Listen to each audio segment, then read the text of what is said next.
Hello বন্ধুরা, সবাইকে আমার নতুন আরেকটি ভিডিওতে স্বাগত।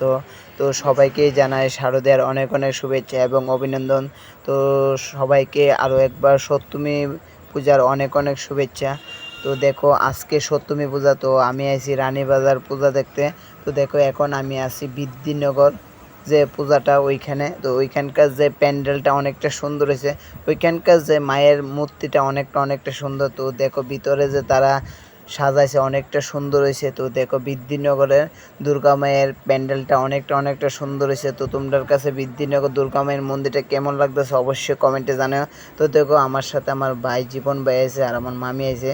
তো আমরা তিনজন আছি। তো আমরা আইছি বিকালের দিকে তো আইছি। তো দেখো, আমি ঠাকুরের প্রণাম করতেছি। তো ওই জায়গাটা তোমরা দেখাইতেছি। তো দেখো, এখন আমরা পূজা দেখতে আসছি বিদ্যিনগরে। তো এখন দেখো, আমার ভাই জীবন আর আমার মামি, তো আমরা এখন পূজা দেখতে এসেছি। এখন আমরা যাইতেছি গা।